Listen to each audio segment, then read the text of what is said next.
विश्वल को सत्तात्म नमन, विश्वल ने को सत्तात्म। ये महान आत्माओं, मानव जिसके लिए मानव कहा गया, मानव जीवात्माओं, ये महान आत्माओं कहा गया है कि मानव जीवात्माओं संसार में जो आया है श्रेष्ठ ऊंचा स्थान मानव का ही प्राप्त हुआ है। ये महान आत्माओं श्रेष्ठ किसे कहते हैं? श्रेष्ठ कहते हैं बहुत अच्छा, बहुत सुंदर और बहुत प्रथम। ये महान आत्माओं मानव के लिए ही स्थान ये प्राप्त हुआ है। स्थान किसे कहते हैं? जो मानव को तन मिला है ये स्थान है और ये मानव को प्राप्त हुआ है। ये महान आत्माओं फिर ये श्रेष्ठ मानव होते हुए आज मानव इस संसार में आया है और देखा जाए तो मानव का ऐसा हाल होता जा रहा है जैसा किसी खान के जीवों को नहीं हो रहा है। ये महान आत्मा देखा जाए सुंदरता, खूबसूरती की उत्पत्ति कहाँ होती है? अधिक खूबसूरती कहाँ होगी? अधिक सुंदरता कहाँ होगी? ये महान आत्मा देखा है जब हम लोग जाते हैं पर्वत की तरफ घूमने के लिए तो अधिक सुंदरता पर्वत की चोटी पर दिखाई देती है, अधिक खूबसूरती पर्वत की ऊंचाई पर दिखाई देती है। फिर हम इस संसार के मानव सभी एक पर्वत के समान है कि श्रेष्ठ है। कहा है हमारा वेद ग्रंथ कह रहा है कि ये महान आत्मा की दुर्लभ तन मानव तन पावा। ये महान आत्माओं कहा है श्रेष्ठ सबसे ऊंचा तन मानव ने प्राप्त किया है। यहाँ तक बता दिया है कि शेर, बिल्ली, सियार, कुत्ता, सांप, चक्कली, पशु पक्षी सबसे ऊंचा स्थान मानव को ही बता दिया है कि 33 कोटि योनि जो देवी देवता हैं उनसे भी ऊंचा स्थान मानव का दर्शाया है। ये महान आत्मा उनसे ऊंचा स्थान तो है, मगर आज मानव इतना परेशान क्यों है? आप वृक्ष को ऊंचाई पर खड़ा कर दो, उसमें खूबसूरती अलग होगी। देखना कि खूबसूरती ऊंचाई का वृक्ष जो होगा वो दूर से चमकता होगा। और ये काम गुफा में वृक्ष को खड़ा कर दो, एक झाड़ी में वृक्ष को खड़ा कर दो, क्या उसमें खूबसूरती दिखाई देगी? तो आज मानव का यही रूप है कि मानव एक झाड़ी का वृक्ष है, जैसे छिपा हुआ। देखा है जिधर से निकलता है तो सिकुड़ा हुआ निकलता है, कैसा मुरझाया हुआ। चेतन होता है किसके अंदर? मानव के अंदर आज खुशहाली दिखाई नहीं दे रही। खुशहाली क्यों नहीं दिखाई दे रही है? ये महान आत्मा मानव के अंदर सुंदरता और खूबसूरती, खुशहाली लाने वाली कौन सी ऊर्जा है? हम संसार में आए हुए हैं, एक मानव संसार में आया हुआ है। ये महान आत्मा देखा जाए वृक्ष के लिए अगर घने वृक्षों में और ऊंचे वृक्षों के वृक्ष के लिए वृक्ष में लगा दिया जाए, वो जीवन भर वृक्ष ऊंचाई नहीं पकड़ सकता। एक अनुभव करना, लगा के देख लेना। इसी प्रकार से मानव जब तक एक असुर ऊर्जा के नीचे दबा रहेगा तब तक उसमें सुंदरता और खुशहाली कभी आ ही नहीं सकती। क्यों? ये मानव यही देखता है। क्या देखता है मानव? है कि मैं सुंदर हूँ। सुंदर कहाँ है? क्यों? जिसका तन शांत नहीं है और मन शांत नहीं है और आत्मा शांत नहीं है वो कितना धनी हो, वो बेकार है। सबसे पहले क्या शांत होना चाहिए? 3 वस्तु शांत करने के लिए संसार में आए हो। 3 वस्तुओं को शांत करोगे तो आपको खुशहालता और सुंदरता और खूबसूरती की उत्पत्ति होगी। सबसे पहले क्या है? किसकी शांति हो? आप तो पृथ्वी लोक से चल रहे हो ऊपर के लिए, तो सबसे पहले तन शांति, दूसरी मन शांति, तीसरी आत्म शांति। जैसे आज मैं एक उदाहरण देता हूँ, संसार में आए हो तो आज के मानव एक शांति के लिए दौड़े दौड़े और भागे भागे घूमते हैं और शांति भी प्राप्त नहीं होती है। क्यों? एक शांति के लिए कैसे भागे भागे घूमते हैं? एक शांति के भागे भागे घूमते हैं कि महाराज मेरे शरीर में समस्याएं हैं, इन समस्याओं को शांत कर दो। जैसे देखा किसी के अंग में झूठपन है, तो किसी के आंख में धुंधलापन है, तो किसी के जीव में कलापन है, किसी के दर्द हो रहा है, तो किसी को चक्कर आ रहा है। ये महान आत्मा देखा है। अब ये एक शांति है और मन अशांत है तो मानव को वो तन की शांति पूर्ण नहीं हो सकती। क्यों? दर्द अगर हो रहा है तो कितना सुंदर भोजन हो ग्रहण नहीं कर सकता पूर्ण। अगर दर्द हो रहा अंग में कहीं तो कितने सुंदर वित्र पर वो सोया हुआ है, नींद संपूर्ण नहीं ले सकता। तन मन एक ही बराबर हो गया। न मन की शांति में चैन आएगा और न ही तन की शांति में चैन आएगा। चैन आने वाला नहीं है। तो मेरा कहने का उदाहरण एक है, आत्म जिसकी आत्म कमजोर है, आत्म शक्ति नहीं है, आत्म ज्ञान नहीं है, वो सबसे तनहीन बलहीन धनहीन शक्तिहीन है। क्यों? संसार में एक आत्म वायु ऊर्जा ऐसी है जिसने ग्रंथों में देखो, वेदों में देखो, पुराणों में देखो, जिस मानव ने उस आत्म वायु ऊर्जा को जगा दिया, आत्म ज्ञान की प्राप्ति कर ली, तो उस मानव के लिए दोनों दुख नष्ट हो जाते हैं। कौन कौन सा दुख नष्ट हो जाता है? ये महान आत्माओं आत्म मन और तन के ही बंधन में बंधा हुआ है। किससे बंधा हुआ है? जो आंख के अंदर आत्मा बैठा हुआ है, जिसको बोला जाता है हिंदी में जीव, जो बैठा हुआ है। अगर आपके तन में शांति नहीं है तो आत्मा को शांति कहाँ से आएगी? आने वाली कि वो तन में बैठा हुआ है। आपके मन में शांति नहीं है, देखा है सुंदर खा लिया है और सुंदर मित्र है, सोने के लिए गए, अब नींद नहीं आ रही, अब उसके लिए क्या करोगे? ये मन शांति नहीं है। क्या है? अब इन दोनों के लिए हमें एक ही उच्चारण करना है। जब मन और तन शांत हो जाएगा तो हमारा आत्म सुख ही शांत हो जाएगा। वैसे शांत होने वाला आत्मा कमजोर रहेगा। ये महान आत्मा क्या है कि संसार में आया हुआ जीव निज वस्तु को नहीं अपना रहा है। किसको नहीं अपना रहा है? निज वस्तु। निज वस्तु एक ऐसी होती है कि अपनी निजी वस्तु है और एक दूसरे की वस्तु को अपना रहा है। इसीलिए कमजोरी आज मानव 80% मानव दुखी है। वो 80% मानव किस कारण और किस ऊर्जा से दुखी है? जैसे मेरे एक उदाहरण है। आज के मानव यही कहते हैं कि महाराज खान पान का परिवर्तन है। मैं भी कह रहा हूँ खान पान का परिवर्तन है। देखा जाए हम लोग जो मानव है वो सब्जी को अगर ग्रहण करता है तो उबालता है और धोता है, दो काम जरूर करता है। ठीक है, चाहे वो भूनता है उबालता है।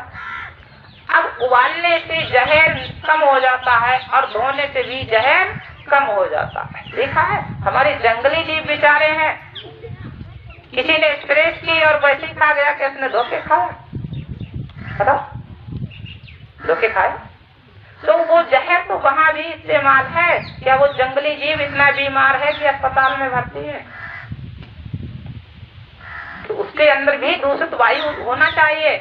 वो दूषित क्यों? उसने दूषित ही खाया है। उसने उस दूषित को भूल कैसे दिया? ये महान आत्मा संसार में आए हो।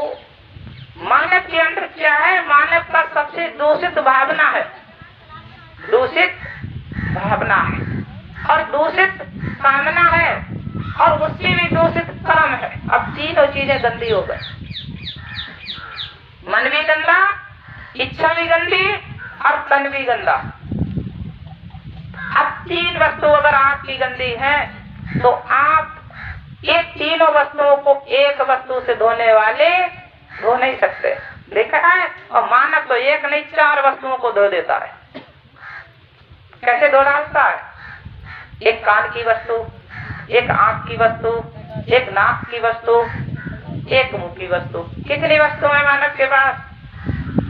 कान में आवाज आएगी, आंख में एक स्वरूप आएगा, रूप आएगा, कलर दिखाई देगा, नाक में सुगंध और गंध की उत्पत्ति होगी, आएगी, और मुंह में खट्टे मीठे की उत्पत्ति। मानव क्या करता है? इन 4 वस्तुओं को मुंह में जल से धो डालता है। चाहे उस जल से आपने स्वरूप को बदल दिया। स्वरूप का मतलब देखना, सही देखना और गलत देखना। क्या आपने धो डाला है जल से? नहीं धोया। क्यों? गलत दृष्टि तो गलत दृष्टि ही रहेगी। गलत दृष्टि का परिवर्तन करने वाला कौन है? अगर आपने उस जल से कान धो दिया तो क्या आपने बुराई सुनना छोड़ दिया? नहीं छोड़ा, बुराई सुनते रहे।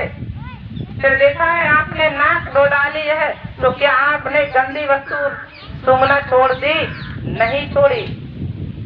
आपने कड़वा, कसैला, खट्टा, नमकीन वाला चटपटा स्वाद नहीं छोड़ा है। तो आपने जल से क्या धोया? आपकी भावना वही रही, कामना वही रही, और कर्म खाली दिखावा कर दिया, कुछ धोया है। इसके लिए कहा जाता है ज्ञान इंद्रिय। ये यहाँ से जितनी इंद्रियां हैं, कान की इंद्रिय ज्ञान इंद्रिय है, आंख की इंद्रिय ज्ञान इंद्रिय है, नाक की इंद्रिय ज्ञान इंद्रिय है, और मुंह की इंद्रिय ज्ञान इंद्रिय। ज्ञान इंद्रिय क्यों कहा जाता है? कि जो हम देखते हैं, देखने से हमें ज्ञान की उत्पत्ति होती है। ज्ञान की कैसे? हम यहाँ बैठे हैं और यहाँ से अगर 1 किलोमीटर पर्वत खड़ा है तो हमारी आंख बता रही है कि पर्वत दिखाई दे रहा है, इसलिए इसे ज्ञान कहा गया। यहाँ से 50 फीट दूर गंध पड़ी है तो नाक कह रही है यहाँ गंध की उत्पत्ति, ठीक है, सुगंध की उत्पत्ति। कान में कहीं 50 फीट दूर से आवाज आ रही है, पता चल रहा है यहाँ गलत आवाज और यहाँ से सही आवाज आ रही है। तो मेरा कहने को उदाहरण है, कान के 2 रूप हैं, आंख के 2 रूप हैं, नाक के 2 रूप हैं, मुंह के कई रूप हैं? कितने हो गए? कान के 2 रूप हो गए, सही बात को सुनना और गलत बात को सुनना। आंख के 2 रूप हो गए, सही को देखना, सही तरीके से देखना, और गलत तरीके से देखना, गलत को ही देखना। 2 हो गए, 2 कान के 2 आंख के। नाक के 2 रूप हैं, सही सूंघना और गलत सूंघना। कितने हो गए? अब मुंह के कई रंग है। सबसे पहले अपने शरीर का अनुभव करो। अगर शरीर का अनुभव कर लोगे तो आपकी आत्म वायु ऊर्जा जाग जाएगी, आपको आत्म ज्ञान हो जाएगा। और कहीं आप कहीं देखा, कहीं तो नंगे होकर बैठ गए, कहीं आपने राख रगड़ ली, ठीक, कहीं आप खड़े हो गए, कहीं आपने आग जला ली, तो आत्म ज्ञान की प्राप्ति होने वाली नहीं है। सबसे पहले ये जानना है हमारा शरीर क्यों बना, हमारा शरीर किस काम में आएगा।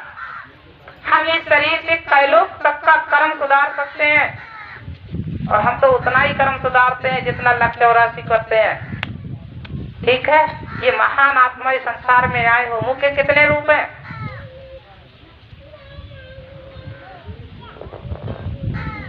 मुंह के रूपों का नहीं पता, अब संभालोगे कैसे, धोगे कैसे?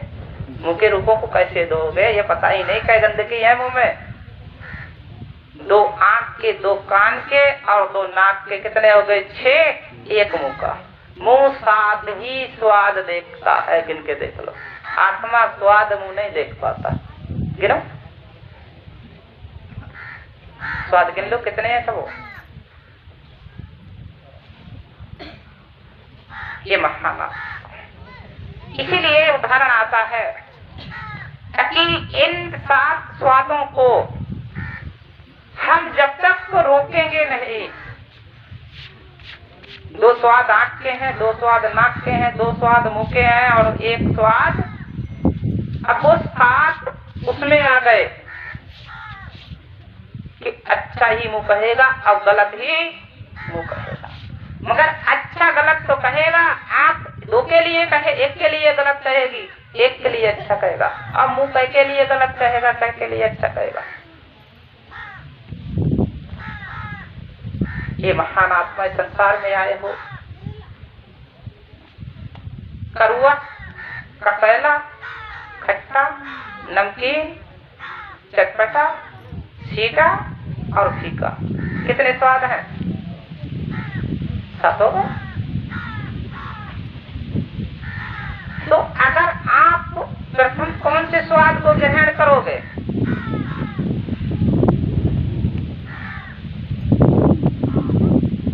क्या आप सातों के एक साथ अच्छा बता सकते हो, ग्रहण कर सकते हो? नहीं कर सकते। तो बाकी आप 6 स्वादों को फेल कर दोगे। एक स्वाद को अगर प्रथम स्वाद कहोगे तो एक ही को प्रथम स्वाद मानोगे, सबसे अच्छा है। बाकी आपने 6 स्वादों को निकाल लिया। अब 6 स्वाद निकल गए, कितने स्वाद निकल गए? एक कान का भी दोनों स्वाद निकल गए, आंख के दोनों स्वाद निकल गए, नाक के दोनों स्वाद निकल गए। निकल गए। तो मेरा कहने को देश है, इस संसार में आए हो। अगर आप बगैर देखे फल को ग्रहण करो तो आनंद आने वाला नहीं है। क्या आ सकता है? पूर्ण आनंद नहीं आएगा। बगैर सूंघे आप फल को ग्रहण करो, क्या आनंद आएगा? आनंद आने वाला नहीं है। इसी प्रकार से महान आत्मा इस संसार में आए हो। आनंद के बंधन में सभी 184 के जीव है और आनंद के ही बंधन में मानव जीव है। सभी तो आनंद के बंधन में है। कुत्ता, बिल्ली, सांप, छिपकली, पशु, पक्षी और यहाँ तक भूत, प्रेत और देवी देवता, सभी तो आनंद के बंधन में है। आपका संबंध है तो आनंद से है। निज आनंद कोई प्रेम करता है? बताओ। जितने संसार में है, इस सृष्टि में है, हमें ये बताओ निज आनंद कोई किसी से प्रेम करता हो?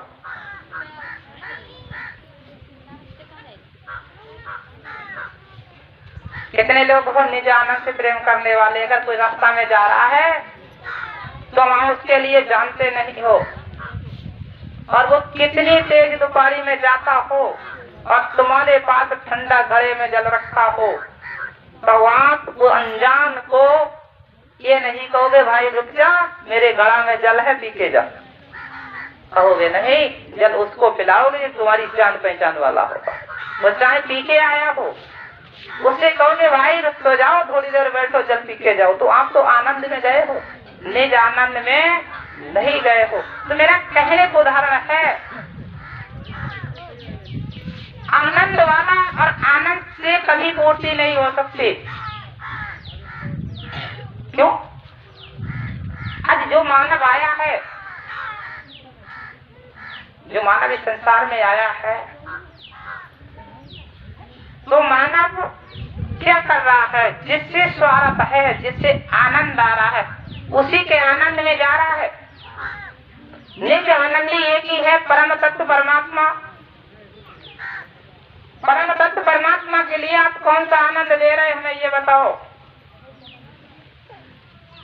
परम तत्व परमात्मा आपसे क्या ले रहा है? ध्यान रखना, एक कलंक एक राक्षस राज है। कलंक एक और राक्षस राज है।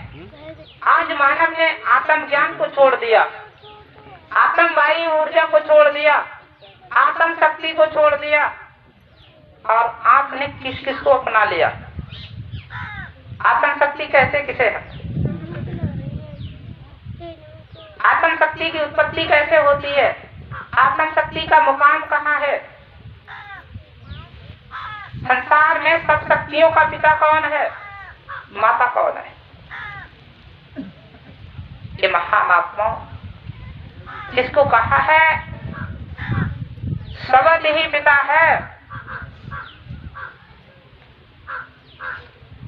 ये ये महानात्मा संसार में आए हो, अगर आपने किसी सतगुरु के पास जाकर शब्द ग्रहण नहीं किया तो आत्म शक्ति की उत्पत्ति होने वाली पिता कौन हो गया?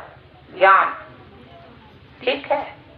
युक्ति जब आप कर्म करोगे, युक्ति जब करोगे तो आपकी आत्मा जो है, आत्मा बलवान, शक्तिमान और तेजमान हो जाएगी। कैसी हो जाएगी? बलवान, शक्तिमान और तेजमान हो जाएगी। जब आपकी आत्मा बलवान, शक्तिमान, तेजमान हो जाएगी तो आप फिर कमजोर नहीं रहोगे। लिखा है इसी प्रकार से संसार में आया हुआ जीव वो शब्द को जानना नहीं चाहता है, वो शब्द से बहुत दूर रहता है कि ऐसा न हो संत की वाणी सुनने को मिल जाए, मेरा काम बिगड़ जाए। बहुत से लोग तो आते हैं, डराते हैं, संत का प्रसाद नहीं खाएंगे, वो ऐसा मंत्र कर देंगे कि मिट्टे भूत परे देवी देवता भाग जाएंगे।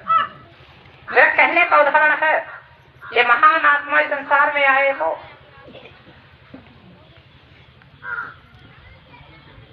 मानव के लिए मैंने अभी उदाहरण दिया है। इन 7 स्वादों से परे जाओ, ऊपर जाओ। सबसे बड़ा आनंद आत्म आनंद है।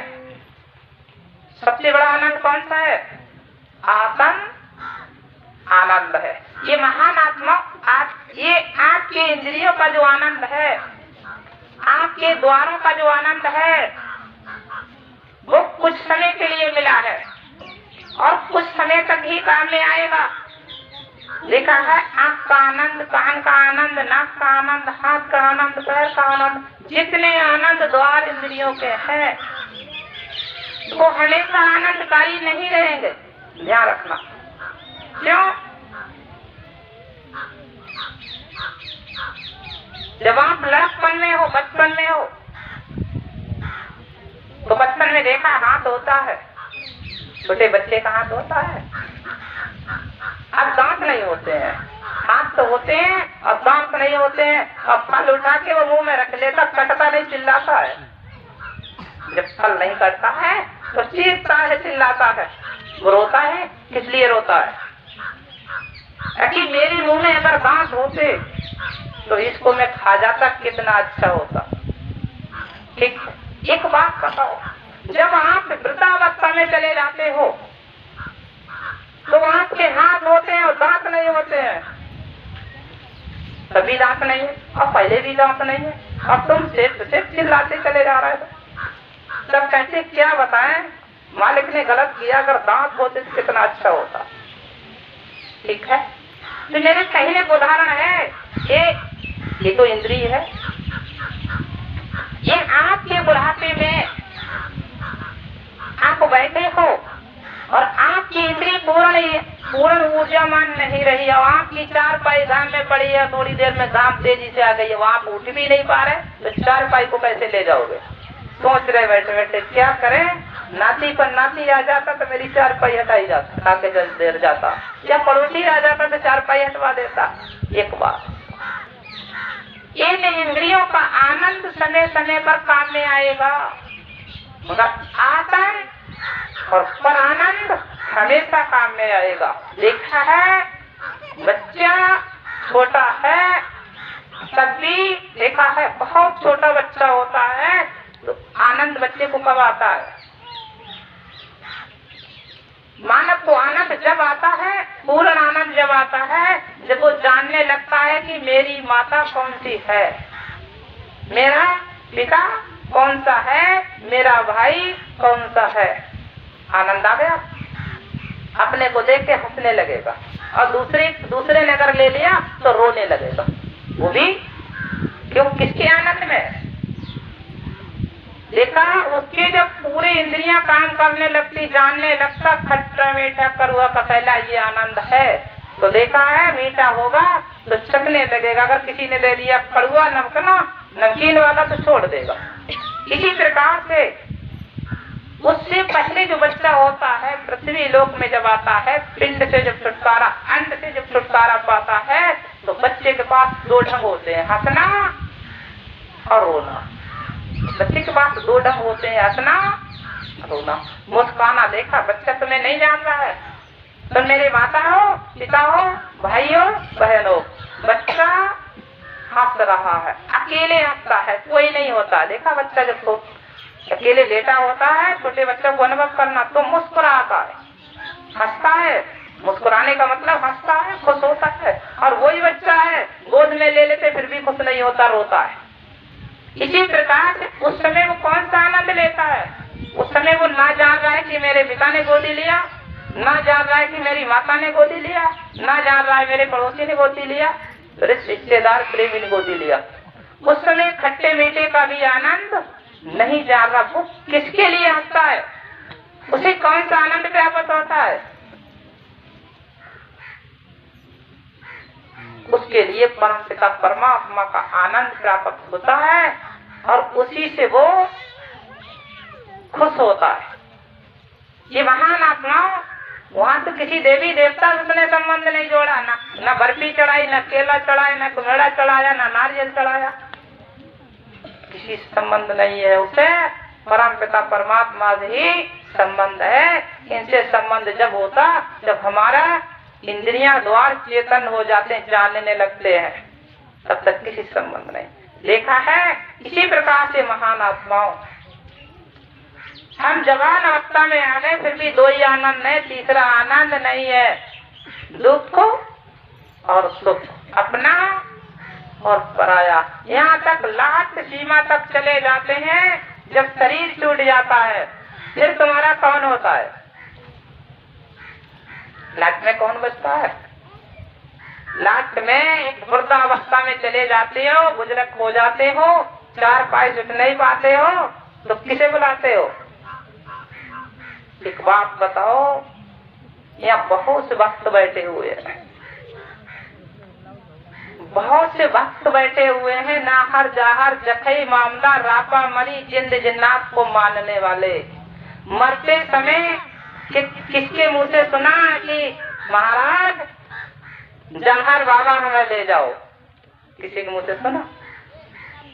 बताओ कि मरते समय किसी से मुंह से सुना है कि काली माता हमें ले जाओ, या किसी से मुंह से सुना है कि जंहर बाबा हमें ले जाओ? फिर तुमने किसे पुकारा? हे मालिक, अब मैं यहाँ नहीं चाहता हूँ, अब मैं जीवन नहीं चाहता हूँ, हे मालिक मुझे बुला ले। तो आपने किसे पुकारा? हे मालिक मुझे। आपने इनसे प्रेम तो जीवन भर किया, कभी लपसी खवाई, कभी हलवा खवाया, कभी पूरी खवाई, तो कभी पुआ खवाया। देखा है? फिर आपको मालिक लेने आने वाले नहीं है, ध्यान रखना। चीखते प्राण निकल जाएंगे और काल के खाता में चले जाओगे, बचाने वाला कोई नहीं। क्यों? ये महान आत्मा देखा है, मैं तो ये सुना नहीं। कोई कहे काली माता हमें ले जाओ, कोई कहे संकटई माता हमें ले जाओ, कोई कहे चट्ट माता हमें ले जाओ, कोई कहे बद्ध माता हमें ले जाओ, कोई कहे नाहर ले जाओ, कोई कहे काले देव ले जाओ, कोई कहे जखई माता ले जाओ, जखई महाराज ले जाओ, कोई कहे नटवीर अवगढ़ खब्बीस महाराज ले जाओ। कोई जानने वाला नहीं। अगर किसी ने कह दिया तुम्हें खब्बीस लेने आ रहा है तो हाथ पैर फेंकने लगेगा, कहेगा तुम कह दे खब्बीस महाराज लेने आ रहा है, मैं भगवान लेने आ रहा है। ये बताओ, खाते में तो खब्बीस महाराज कह रहे भगवान जी लेने कब आएंगे? जीव आत्माओं जाग जाओ। आत्म ज्ञान सबसे बड़ा है पृथ्वी लोक में, आत्म शक्ति सबसे बड़ी है संसार में, आत्म तेज सबसे बड़ा है संसार में। आत्म आत्म आत्म देखा है? आप कितने आत्म को जोड़ोगे? आपके कितनी इंद्रियां? यहाँ कितनी है? अभी मैंने बताया कितनी इंद्रियां बताई है? 4, 1, 2, 3, 4। ये ज्ञान इंद्रियां है। अब आपने एक में जोड़ दिया आत्म तेज, आत्म ज्ञान, आत्म शक्ति, आत्मा शांति। कितनी चीजें हो गई? ये महान आत्माओं, इनकी सबकी उत्पत्ति कौन करेगा? इसमें न मन की जरूरत है, इसमें न तन की जरूरत है। देखा है कौन से तन की? मानव कितना ऊंचा चल गया है, देखा है, कुछ कहा नहीं जाता है। संसार में देखा है मानव परंपरा में डूब गया। एक लिखा तो एक परिवार में, एक बेटा की शादी आ गई। जब बेटा की शादी आ गई तो जब शादी बहुत नजदीक आ गई, भामरे पड़ने वाली, तो उसके चाचा, उसके पिता गए एक विद्वान को ढूंढने के, जो भामरे डालने वाले विद्वान होते हैं। विद्वान को ढूंढने गए तो कोई विद्वान नहीं मिला जो भामरे डालने वाला, हिंदी में बोलते हैं पंडित महाराज, पंडित जी, कोई नहीं मिला। तो बेचारे एक बुजुर्ग थे, बहुत बुजुर्ग थे। अब उनके परिवार में कोई नहीं था, उन्हें एक बिल्ली को पाल रखा, एक बिल्ली को पाल रखा। जब ये पहुंचे कहने लगे महाराज मेरे बेटे की शादी है और आप चलो भामरे डाल देना। कहने लगे देखो भाई मैं नहीं जा सकता, कि मैं बिल्ली को छोड़कर जाऊंगा तो कुत्ता बिल्ली को तोड़ देंगे।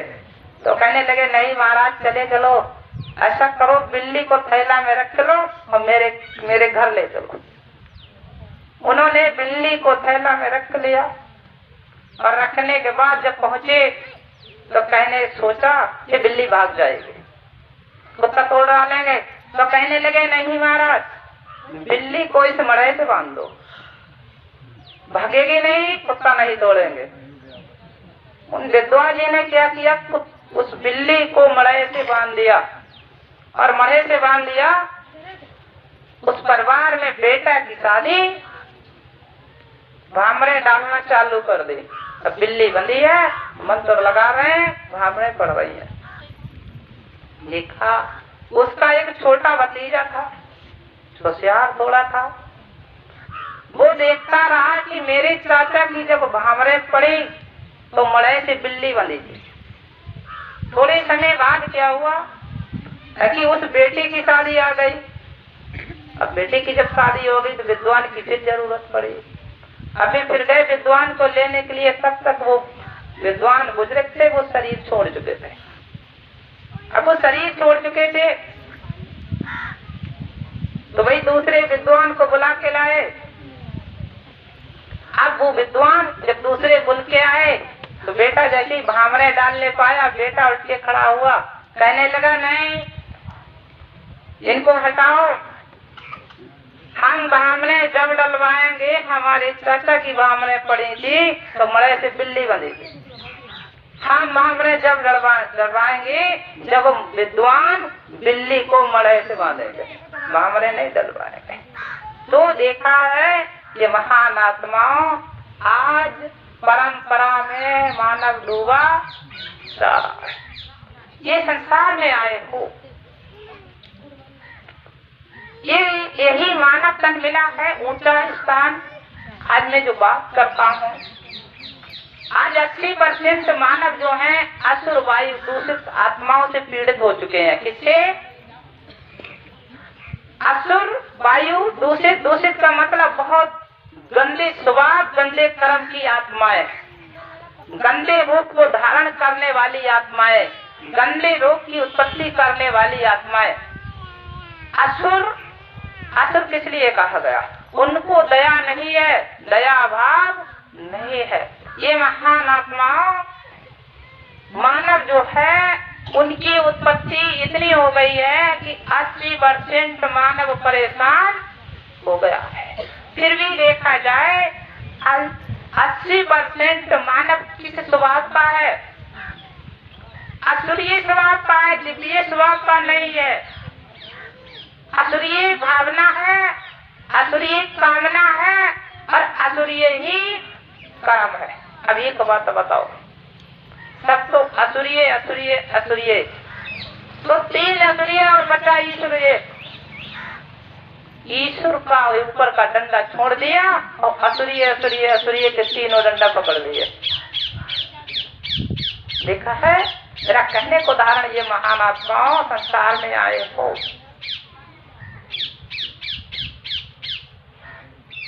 आपको अगर दिव्य पाना है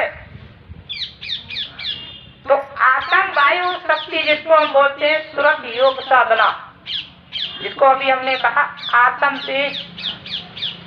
आत्म तेज एक दिव्य तेज है। आत्म तेज कैसा है? आत्म तेज एक खुशबूदार, एक सुगंध वाला तेज है। उस तेज को जब आप शरीर में उतारोगे, जैसे देखा है हर कलर के लिए आप डाल कर देखना और ऊपर से फटकरी डाल देना। पहले गिलास में कलर घोरना और उसमें फटकरी छोड़ देना। जितना कलर है तो क्या होता है, जैसे नीचे से फटकरी घोरती चली आएगी और कलर उड़ता ही चला आया। देखा होगा कभी कभी आते हैं जिसको बोलते हैं बैल, तो पहले गिलास में कलर डालते हैं और बाद में वो अपनी औषधि डाल देते हैं। जैसा जल होता है वैसा ही होता है। इसी प्रकार से संत जब आपके अंदर आत्म तेज की उत्पत्ति कराते हैं। अब आत्म की तेज की उत्पत्ति कैसे होगी? आज के मानव सब तगड़ा बनना चाहते हैं, तगड़े कैसे बनोगे? लिखा है ये महान आत्माओं, आपका शरीर 5 तत्व का बना हुआ है। आपके शरीर में 3 गुण काम कर रहे हैं। आपके शरीर में 25 प्रकृति निवास कर रही है। अब आप इनको जब तक संपर्क जोड़ोगे नहीं, कनेक्शन जोड़ोगे, क्या है आज 80% मानव के दिल और दिमाग में, कामना और कर्म में और भावना में सहयोग कौन दे रहा है? कामना, कर्म और भावना में सहयोग कौन दे रहा है? देखा है बैठे बैठे पति को पत्नी के ऊपर इतनी गुस्सा आ रही, हो सकता है कि ऐसा डंडा मारे एक में चली जाए। गुस्सा आ रही है बैठे बैठे, पत्नी को इतनी गुस्सा आ रही, हो सकता है कि न ऐसे लड़का दे कि छत से नीचे गिर जाए और चले जाए। ये क्या है? आपके अंदर जो गंदी वायु दूषित आत्मा बैठी हुई है दिमाग में, वो उत्पन्न कर रही है, उत्पन्न करा रही है। वही तो माता है जो खाना नहीं खा रही है, और वही माता है जो पानी नहीं पी रही है और बच्चे को संभाल के रख रही है, और वही माता कह रही है आप को खा जाए। बताओ वो रूप कौन सा है और ये रूप कौन सा है? तो को मार डालेंगे, छोड़ेंगे नहीं। तो वो समझ लो जिसके घर में ऐसा अगर हो रहा है अधिक, तो वो समझ ले मेरे घर में असुरी अंश का प्रकोप छा गया है। असुर वाणी जगह जगह में झगड़ा, जगह जगह में मनमुटाव, तो असुरी अंश काम कर रहा है, दिव्य नहीं कर रहा है। दिव्य में क्या होता है? धैर्य, शीतलता, नम्रता। धैर्य, शीतलता, नम्रता। देखा है ये महान आत्मा, इन ऊर्जाओं की उत्पत्ति जब होगी जब आप शब्द को ग्रहण करोगे, संतों के वचनों को सुनोगे, तब आपके शरीर में आत्म शांति, सबसे बड़ी शांति कौन सी है? आत्म शांति। क्या आत्म शांति की प्राप्ति आप चढ़ौना चढ़ा के कर सकते हो? क्या आत्म शांति को करने वाला कोई देवी देवता है? जैसे एक होता है दिव्य देवी देवता, एक होता है असुरीय देवी देवता। देखा है ये महान आत्मा जिसकी मैं बात करता हूँ, जिसके जगह जगह मुकाम है, गुण का, ब्रह्म जी का, विष्णु जी का, शिव जी का हमारे शरीर में अंश है। हमारी नहीं, हर मानव जीव के शरीर में उसका मुकाम है। किसका? ब्रह्म, विष्णु, शिव जी का। हर मानव के शरीर में सूर्य, अग्नि, वायु, आकाश, जल, पृथ्वी का अंश शरीर है, मुकाम है। ठीक ये हो गए। इसी प्रकार से हर मानव के शरीर में 25 प्रकृति का मुकाम है, 25 प्रकृति का। अब प्रकृति किसे बोलते हैं? प्रकृति में रहने वाला कौन है? देखा है आपके शरीर में एक ऐसा तत्व है जिस तत्व से शरीर तनहीन हो जाता है और जिस तत्व से शरीर बलहीन हो जाता है। उसको तत्व क्यों नहीं कहते हो?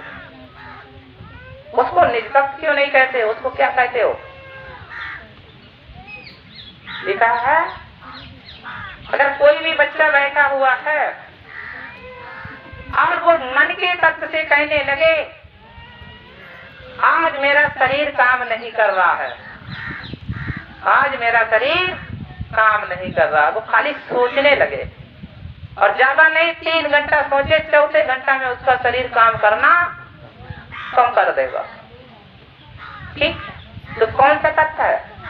उसको ना अग्नि तत्व कहा, उसको ना आकाश तत्व कह सकते, उसको ना वायु तत्व कह सकते, उसको ना जल तत्व कह सकते, उसको ना आकाश तत्व कह सकते, उसको ना पृथ्वी तत्व कह सकते। तत्व है, साकार में कोई तत्व नहीं है। और उसको ये भी नहीं कह सकते कि मन नहीं है। इसी प्रकार से ये महान आत्माओं, मन से कहोगे अगर बुखार आ गया और कहोगे होगा देखा जाएगा, मनोबल अगर आपने बढ़ा लिया तो 50% बुखार भाग जाएगा, रुकने वाला। तो ये मनोबल आपने, ये वजन क्यों नहीं उठेगा?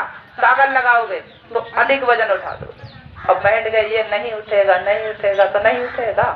तो ये मनोबल कम करने वाली तत्व है और मनोबल बढ़ाने वाला है। इसी प्रकार से महान आत्माओं, मन को बल देने वाला कौन है? हमारा हर मानव के शरीर में असुरीय अंश कहाँ कहाँ रहता है? हमारे शरीर की मुख्य मुकाम 2 ही है, दिल दिमाग। दिल दिमाग, देखा दिमाग कहाँ है और दिल कहाँ है? दिल हमारा कर्म इंद्रियों में है और दिमाग हमारा ज्ञान इंद्रिय में है। दिल दिमाग दोनों हो गए। क्या मैं ये जानना चाहता हूँ, दिल कैसा है? मानव के पास दिल क्या सूक्ष्म है या साकार है? दिल साकार है या सूक्ष्म है? अरे बोलते ही नहीं हो, तुमने अपने शरीर को नहीं ढूंढा तो ढूंढोगे किसे? बताओ, ये तुम्हारे शरीर के पुर्जा है। तुम इतने शरीर में नहीं ढूंढ सकते तो परमात्मा का कोई ठिकाना नहीं। कितने हजार किलोमीटर ऊपर रहता है या नीचे रहता है या दाएं रहता है या बाएं रहता है, तो उसे कैसे ढूंढ लोगे? सबसे पहले इसे ढूंढो जो तुम्हारे पास है। ये दिल तुम्हारा कैसा है? साकार। दिमाग तुम्हारा कैसा है? दिमाग भी साकार है। कहते हैं उनके पास दिमाग अधिक है, उनके पास कम है। कहते हैं उनका दिल बड़ा है, उनका दिल छोटा है। अगर छोटा बड़ा है नहीं तो नाप कैसे लिया? अगर साकार है नहीं तो फिर आपने अनुभव कैसे कर लिया छोटा है बड़ा है? मन बताओ, मन के लिए किसी ने कहा कि तुम्हारा दिमाग छोटा है, इसका दिमाग बड़ा है? मन बड़ा है, मन के लिए किसी ने कहा? क्यों नहीं कहा? मन को किसी ने तोल नहीं पाया, मन को किसी ने नाप नहीं पाया। ठीक है, इसीलिए आज तक किसी डॉक्टर ने ये नहीं कहा होगा कि तुम्हारा मन छोटा है और इसका मन बड़ा है। एक बात का उदाहरण है, मन आंख से छोटा है, मन कान से छोटा है, मन नाक से छोटा है, मन जीभ दांत से छोटा है और मन हाथ और पैर से छोटा है। एक बात बताओ, आंख कितनी बड़ी है? आपकी इतनी बड़ी। नाक कितनी बड़ी है? तुम सुरांग देखो कितने बड़े हैं। इससे भी छोटा है। कान के सुरांग देखो कितने बड़े हैं। हो सकता है अगर चना डालोगे कान में नहीं जाएगा। कान से भी छोटा है। ये महान आत्मा मन तुम्हारा इन द्वार इंद्रियों से छोटा है और मन तुम्हारा बहुत बड़ा है। आंख से बड़ा है, कान से बड़ा है, नाक से बड़ा है और हाथ पर कितना बड़ा पैर है देखो। किसी का तो पैर 2.5-3 फीट का होता है और मन इससे भी बड़ा है।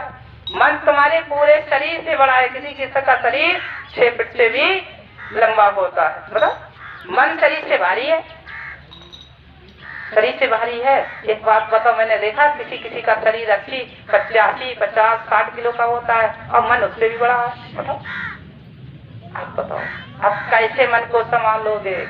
कहते हैं महाराज, कहते हैं आज मेरा मन काम नहीं कर रहा है जो मैं उठूं। अगर कोई चारपाई पे लेटा है तो कहते हैं आज मेरा मन ही काम नहीं कर रहा जो मैं उठ के जाऊं। तो मन तो बड़ा भारी हो गया, वो उठने ही नहीं दे रहा है। हो गया भारी, नहीं हो गया? मन छोटा किस लिए है? मन छोटा इसलिए है कि जब तक हमारी आंख ने देखा नहीं तब तक मन अच्छा नहीं बता सकता और मन गलत नहीं बता सकता। क्या बता सकता है? इसी प्रकार से मन छोटा है और मन बड़ा भी है। अब मन को कैसे मानोगे आप? छोटा मानोगे तब भी काम बिगड़ जाएगा और बड़ा मानोगे तब भी बिगड़ जाएगा। अब मन को मानो और मन की मानो कैसे? क्या आप मन की मानोगे या मन को आप मनाओगे? ध्यान रखना, संसार में आए हो तो मन ही एक ऐसा तत्व है।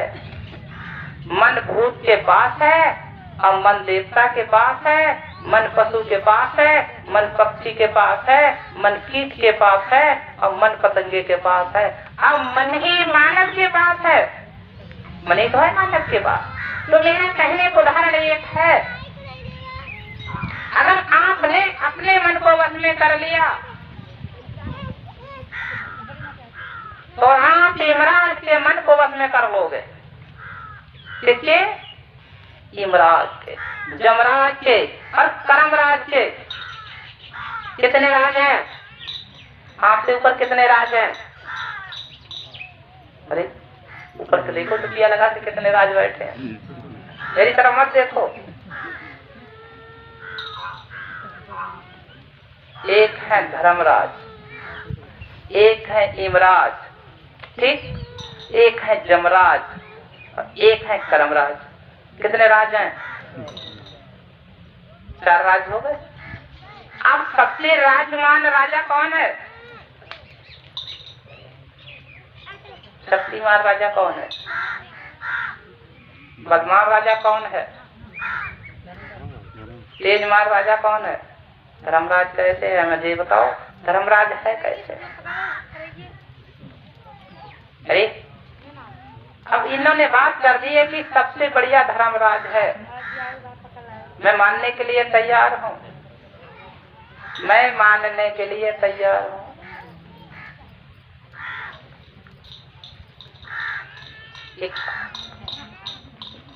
धर्मराज कहाँ मिलेंगे?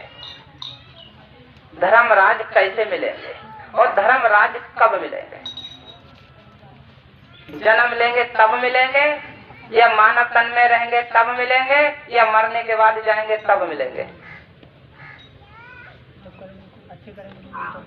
सागर मिलेंगे, पाताल में मिलेंगे या पर्वत पे मिलेंगे?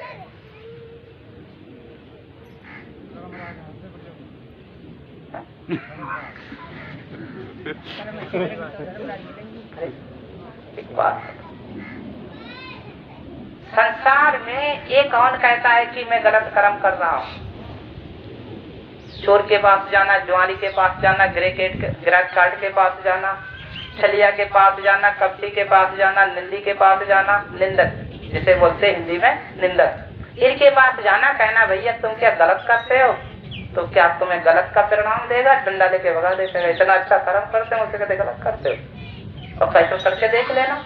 जाना, कहना भैया तुम गलत करते हो तो आप खेलना छोड़ दो, जुआ खेलना छोड़ दो, तो हो सकता रखता आएगा।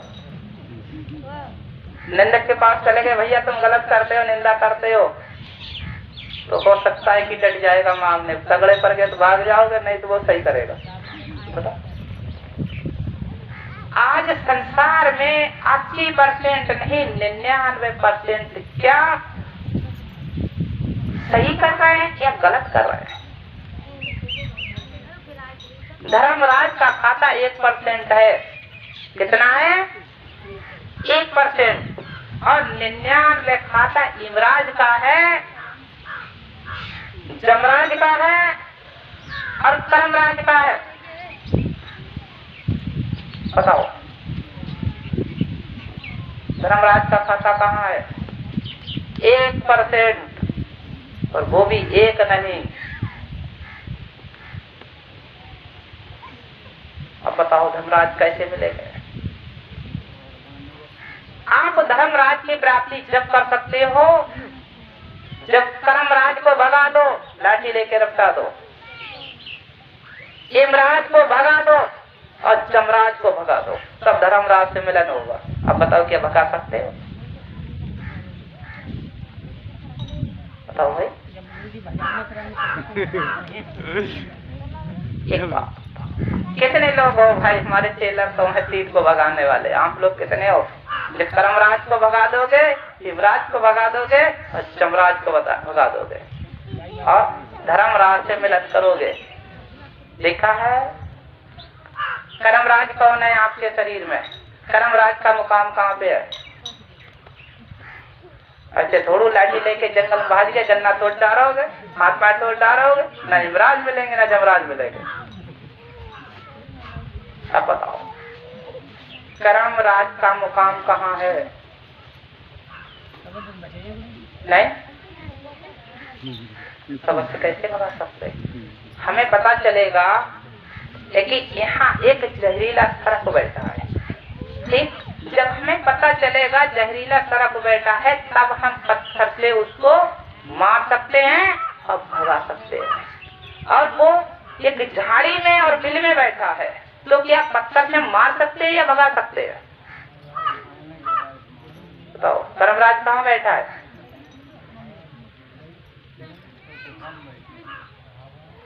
आपके शरीर में कहाँ मुकाम है?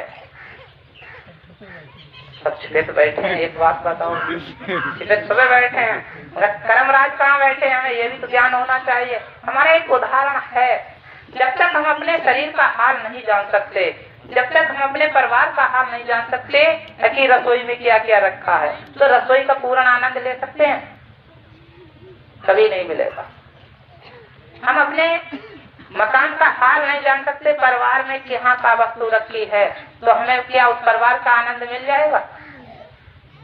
हमें यही पता नहीं कूलर कहाँ रखा है, पंखा कहाँ रखा है, प्रेस कहाँ रखी है, तो हम तो भागते रहेंगे, तब तक गिर जाएंगे, सो जाएंगे फर्श पे। तो सबसे पहले कूलर को ढूंढो इस शरीर ये मकान में, प्रेस को ढूंढो, ठीक है, पंखा को ढूंढो, इसमें कहाँ रखा है, तब आनंद ले सकते हो। अब कर्मराज का मुकाम भी पता नहीं मानव को कहाँ है। लिखा है आज 80% मानव के शरीर में असुर ऊर्जा बैठी हुई है। असुर ऊर्जा, गंदी ऊर्जा बैठी हुई है, जिसको हम बोलते हैं कर्मराज। कर्मराज का मतलब क्या है? कि वो शरीर से अलग हटके नहीं, मानव के शरीर पर बैठ के कर्मों और कामना की उत्पत्ति कर रही है, उसको कहा गया कर्मराज। किसी को दारू पिला रही है, किसी को कामना जगा रही है, ठीक है, अब किसी को जुआ खिला रही है, किसी से लड़ाई करा रही है, ये कर्म तो ही है। ये कहाँ से उत्पत्ति होती है? यहाँ से। कहाँ से होती है? दिमाग, जिससे बोलते मन के मुकाम से, मन के मुकाम से। अब आपने मन के मुकाम से देखा है, अब आपके इस कर्मराज के नीचे इंद्रियां हैं, कान, आँख, नाक, मुंह, हाथ, पैर, कर्मराज के नीचे हो गए।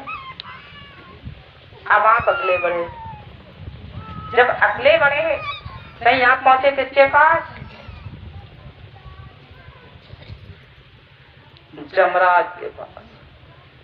जमराज कहाँ बैठे हैं?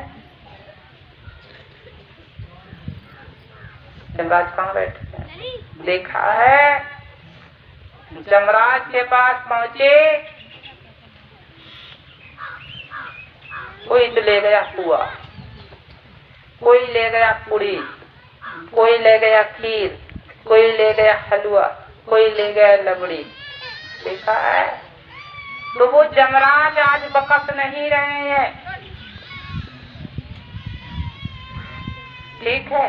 जिस मकान में मांस मदिरा का सेवन किया जाता है, यूज किया जाता है, और जो कर रहा है, जो करा रहा है, वो कौन है?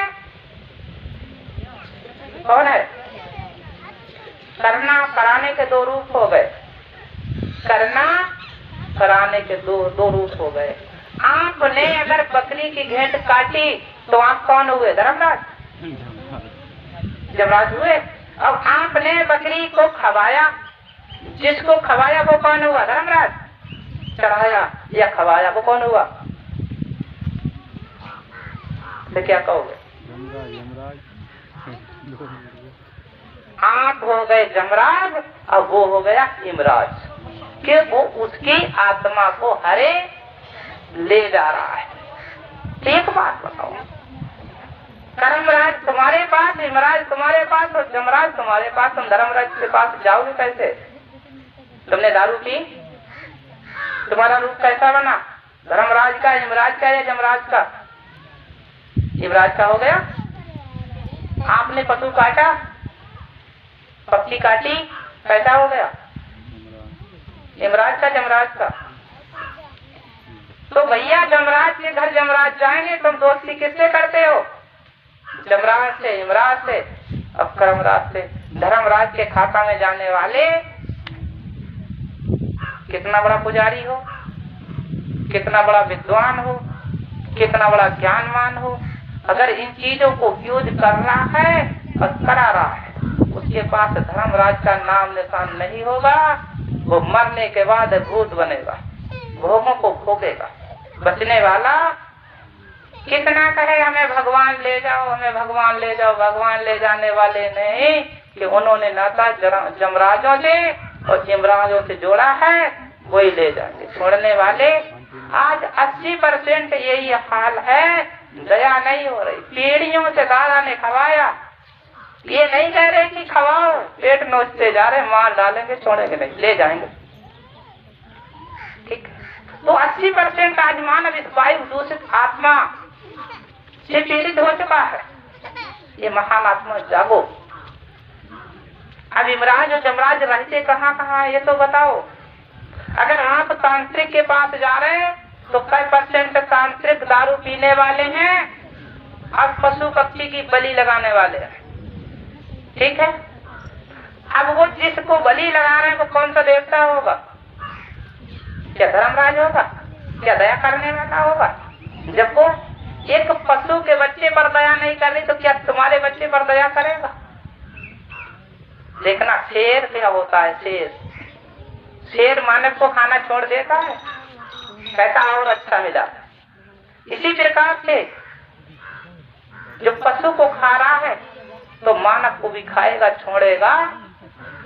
तो मेरा कहने को उदाहरण है, जागो, चेतन बनो।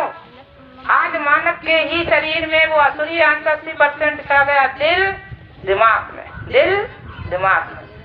पिता बेटा को नहीं देख रहा, बेटा पिता को नहीं देख रही, पत्नी पति को नहीं देख रही, तो पति पत्नी को नहीं देख रहा, कोई किसी को देखने वाला नहीं है। मगर एक परम पिता ऐसा है, वहाँ भी तुम्हारे साथ रहा और यहाँ भी है और अगले भी रहेगा। मगर उससे प्रेम क्यों नहीं कर रहे? प्रेम किससे कर रहे हो? यमराजों का और कोई खाता नहीं है। बोल मत जाना, ना पर्वत पे है, ना सागर में है, ना मैदान में है, ना जंगल में है।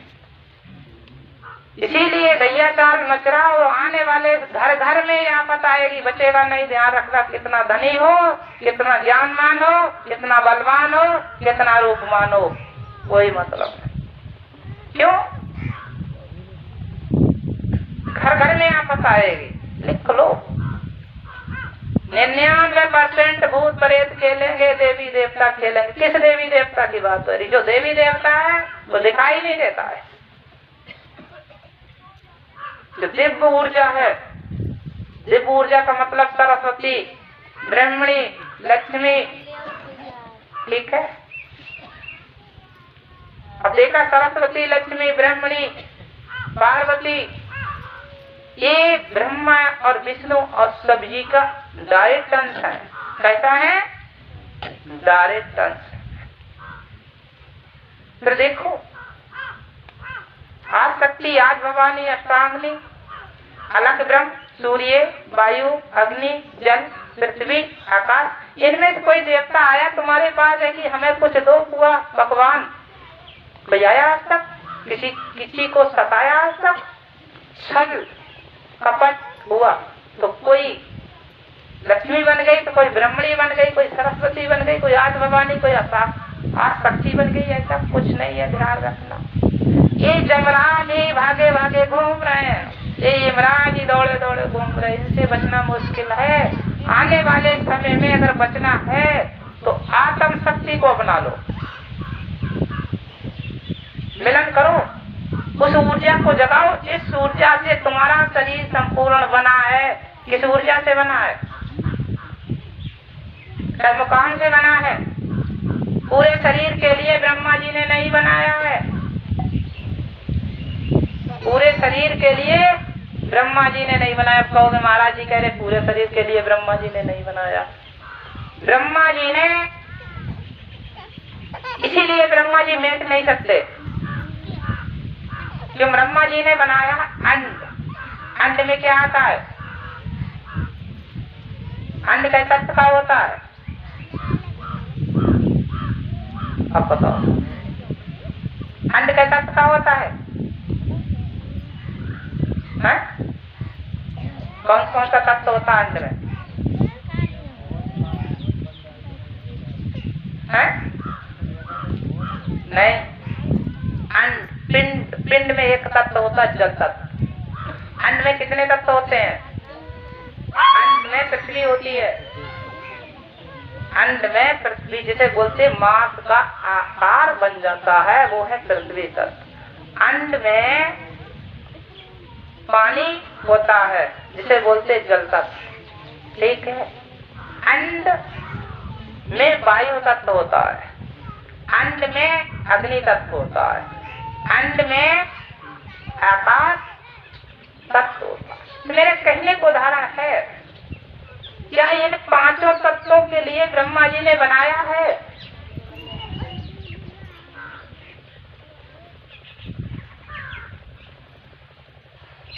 अग्नि तत्व को, वायु तत्व को, आकाश तत्व को और जल तत्व को और पृथ्वी तत्व को क्या ब्रह्मा जी ने बनाया है? समझो, इन्होंने अंड की रचना की, तत्व किसी से मांग मांग के लाए हैं, किसी से मांग मांग के लाए। देखा है गाड़ी जब बनती है, ये गाड़ी खड़ी है, कई कंपनियों से बनी होगी, कई फैक्ट्रियों से बनी होगी। क्या एक फैक्ट्री ने बनाया होगा? कहीं से टायर आया होगा, तो कहीं से ट्यूब लाया गया होगा, कहीं से इंजन आया होगा, तो कहीं से फ्रेम मंगाया गया होगा, कई कंपनी ने बनाया होगा। मगर नाम किस कंपनी का होगा? जिसका नंबर पड़ जाएगा उसी को तो नाम होगा, या सब कंपनियों का नाम होगा? तो मेरा कहने को उदाहरण है, गुड़ से बड़े हैं तत्व। किससे बड़े हैं? गुड़ से। गुड़ को आप उत्पन्न जब कर सकते हो जब आपका शरीर होगा, तभी कर सकते हो। तो बड़ा कौन हुआ?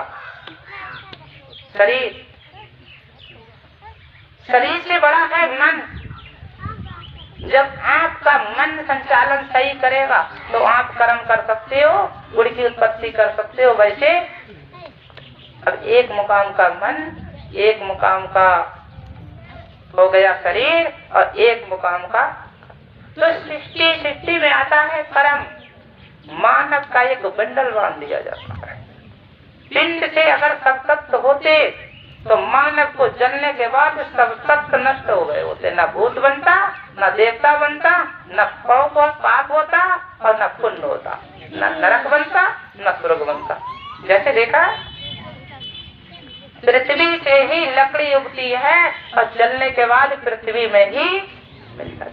कई लकड़ियों का ढेर लगा हुआ देखा है?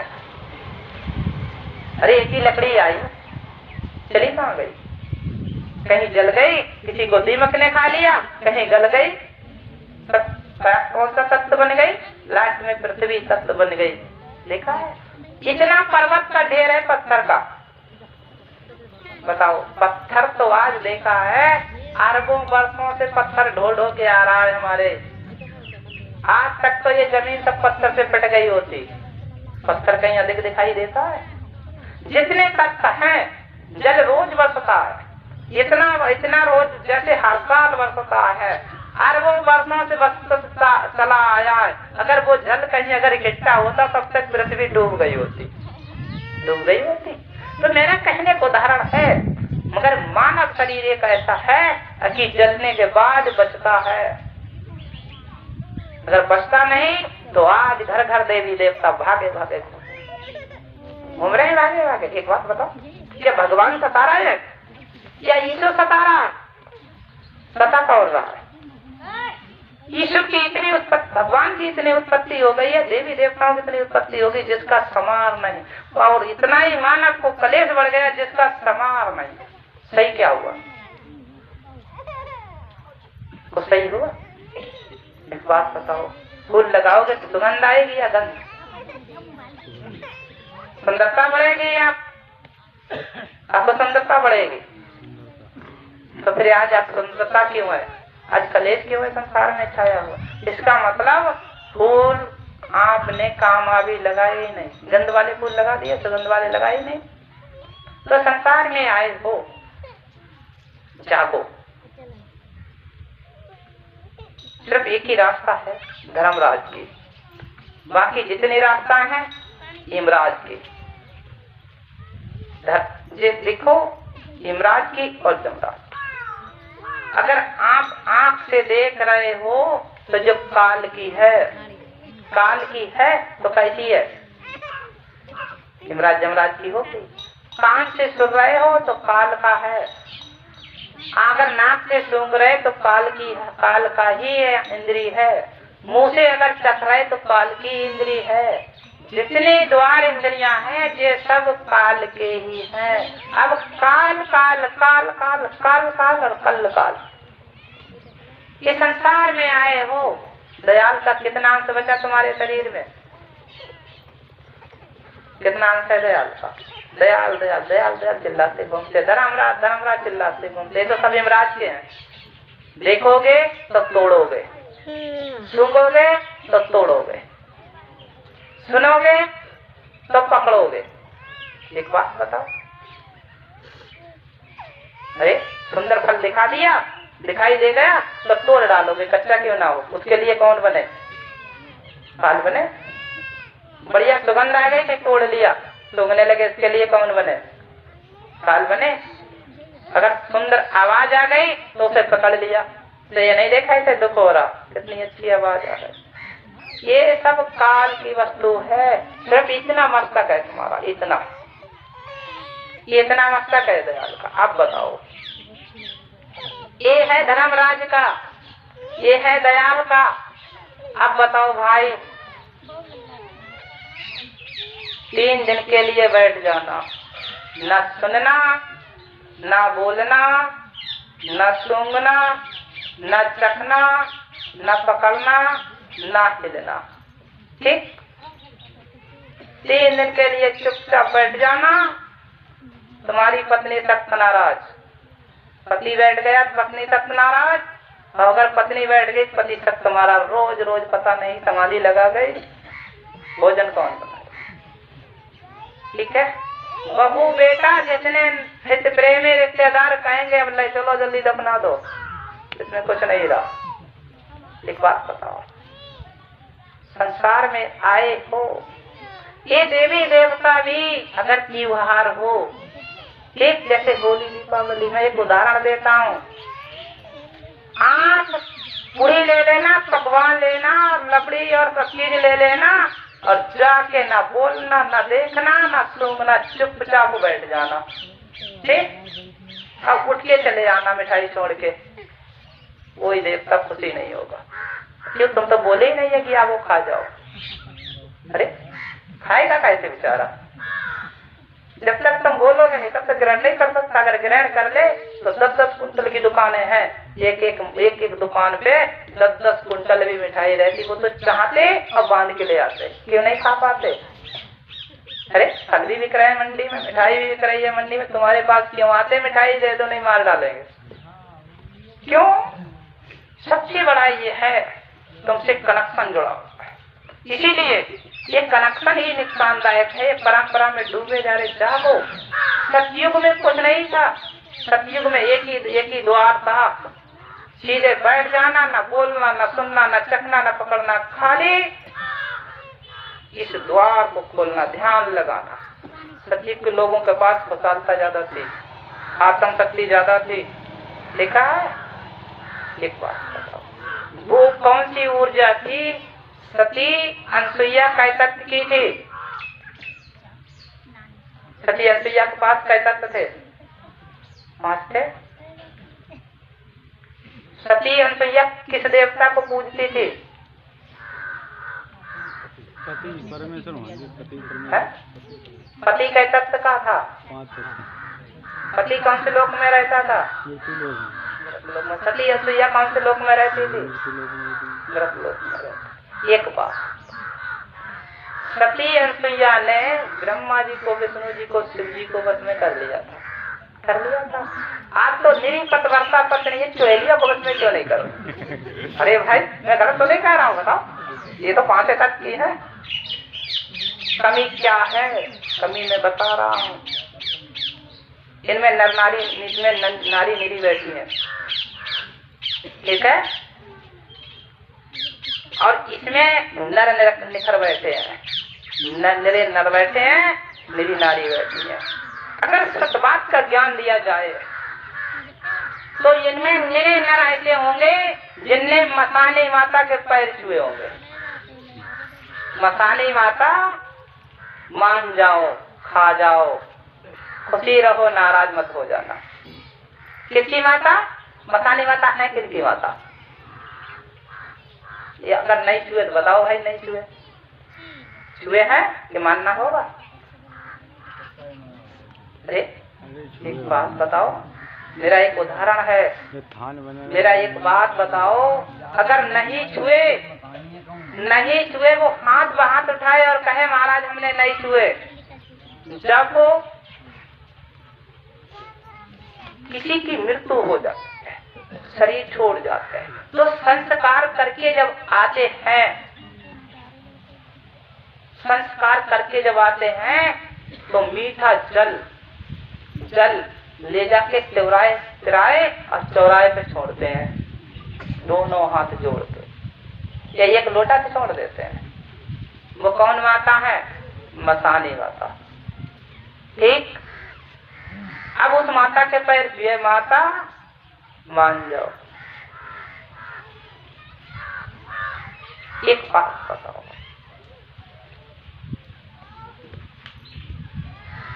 उतना सम्मान अवगणनी को दिया, उतना सम्मान खपीसने को दिया, उतना सम्मान इन असुर आत्माओं को दिया, क्या उतना सम्मान अपनी पत्नी को दिया? क्या दिया है? बताओ भाई, उतना सम्मान अगर किसी पुरुष ने अपनी पत्नी को दिया हो, वो अगर नाराज है, पेट में दर्द करने लगी, तो कहोगे माता मान जाओ, भूल हो गई क्षमा कर दो। मगर पत्नी से एक बार भी नहीं कहोगे भूल हो गई क्षमा कर दो, डंडा लेके डट जाओगे। ऐसा क्यों हुआ? ऐसा क्यों हुआ? अंश किसका रहेगा? फिर मैं बात करता हूँ नारियों की, नारी जन की। अभी मैंने नर जनों की बात की। आप घर से चलते हो, तीर्थ या जाते हो हर त्योहार को, तो जगह जगह पैर लादते घूमते हो। तुमने ये नहीं जाना, यहाँ सरस्वती लक्ष्मी और ब्रह्मणी पार्वती नहीं बैठी है, कहीं खबीसनी बैठी है, कहीं अवगणनी बैठी है, कहीं नटनी बैठी है, कहीं रापा बैठी है। कोई बहुत से नर रापा को पैर लादते हैं, बहुत से नर माना को पैर लादते हैं, बहुत से मरी को मानते हैं, बहुत से रापा को मानते हैं, बहुत मरगट काली को मानते हैं, बहुत मसान काली को मानते हैं। तो ये क्या है? उनने गलती कर दी तो खुशामद करते हो, अगर आपकी पत्नी ने गलती कर दी तो डंडा लेके दौड़ते। फिर मैं बात करता हूँ नारियों की। ज्ञानहीन हो क्यों गए? बलहीन हो क्यों गए? तनहीन हो क्यों गए? नारी घर से आप त्योहार को देखना, आप पूर्णमासी अम्बावस को देखना, तीर्थ में 50 किलोमीटर चली जाएगी पूर्णमासी अम्बावस को नहाने। मेला तीर्थ होगी कहीं तो 50 किलोमीटर, 25 किलोमीटर, 100 किलोमीटर चली जाएगी नहाने। मगर देखा है कहीं तो अवगढ़ के पैर छुएगी, कहीं ब्रह्म राक्षस के पैर छुएगी, कहीं खबीज के छुएगी, कहीं नटवीर के छुएगी। पति महाराज के पैर छूने वाली है। बताओ कितनी स्त्री है इनमें जो अपने पति को हर पूर्णमासी हर अमावस को पैर छूती हैं? कितने परसेंट है यहाँ बताओ? एक लिख रही है। हर अमावस को हर पूर्णमासी को पैर छूना चाहिए, अगर रोज नहीं छूना चाहिए। पहले तो कहा है पति परमेश्वराय, लिखा है, मेरा कहने को उदाहरण है। संसार में आए हो, हमारी निर्जीव, हम क्या करते हैं? निर्जीव, निर्जीव जो सुन भी नहीं रहा, आशीर्वाद नहीं दे रहा, उससे कह रहे हमें सब कुछ दे दो। एक बात बताओ, निर्जीव, निर्जीव का मतलब किसी का फोटो बना दिया। आप पति का चित्र एक गेट पे बना देना, और पति का चित्र बना के और बढ़िया दाल चावल बनाना, कटोरी में ले जाना, कहना नमक बताना। क्या पति नमक बताएगा? नहीं बताएगा। जब पति नमक नहीं बता सकता तो देवी देवता का स्वरूप भी तुम्हें नहीं बता सकता। सतमार्ग का रास्ता, सतमार्ग का रास्ता, सतमार्ग किसे कहते हैं वो भी नहीं बता सकता। सतमार्ग इसे कहते हैं कि सही है या गलत है। सतमार्ग पति ही बताएगा। सतमार्ग वही बताएगा जो चेतन होगा, अचेतन कभी नहीं बता सकता। आज मानव पड़ा किसके पीछे? गुरु शिष्य के पैर छू रहा है, पिता पुत्र के पैर छू रहा है। विश्व को सत्ता, विश्व को सत्ता।